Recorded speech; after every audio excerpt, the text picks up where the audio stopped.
তিস্তা কিছুতেই মায়ের সাথে থাকতে রাজি নয়, কারণ তিস্তা বুঝে গেছে যে যদি মায়ের কথা মতো আমি ভিক্টরের কাছে যাই তাহলে আমার পুরো জীবনটাই শেষ হয়ে যাবে। নমস্কার বন্ধুরা, টলিউড গল্প ইউটিউব চ্যানেলে আপনাদের সবাইকে স্বাগত জানাই। অনুরাগের ছোঁয়া আজকের পর্বে মূলত দেখা যাচ্ছে যে তিস্তার মা বোঝাতে থাকে যে স্বামী ছাড়া তুই এক পা এগুতে পারবি না, কিন্তু দীপা আর থাকতে না পেরে কাকিয়ার সাথে তর্ক করতে থাকে। মাঝখানে দুই একবার জয় চুপ করানোর চেষ্টা করলো, কিন্তু কিছুতেই কিছু হয় না।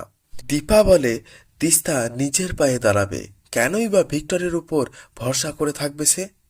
এতদিন তো ভিক্টরের ওপর ভরসা করে ভিক্টর দিনের পর দিন অপমান, ভয় আর শারীরিক আঘাত করে গেছে, কিন্তু তিস্তার মা জোর করে তিস্তাকে বাড়ি নিয়ে যাওয়ার জন্য। কিন্তু তিস্তা বলে আমি ওই বাড়ি যাব না। তেমনি তিস্তার মাও বলে দেয় যে তুই যদি আমার সাথে ওই বাড়ি না যাস তাহলে সেনগুপ্ত পরিবারের কোনো সম্পত্তি তুই ভাগ পাবি না। তিস্তা উত্তরে বলে মা, বৌদিমণি আমাকে নিজের পায়ে দাঁড়াতে শিখিয়েছে।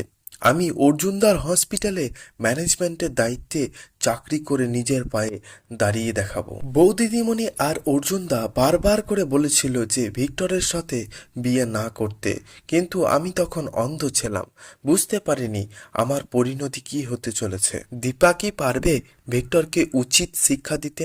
কমেন্ট করে জানাবেন। আজকের পর্ব এই পর্যন্ত। আগামী পর্ব দেখার জন্য চ্যানেলটিকে সাবস্ক্রাইব করে রাখবেন।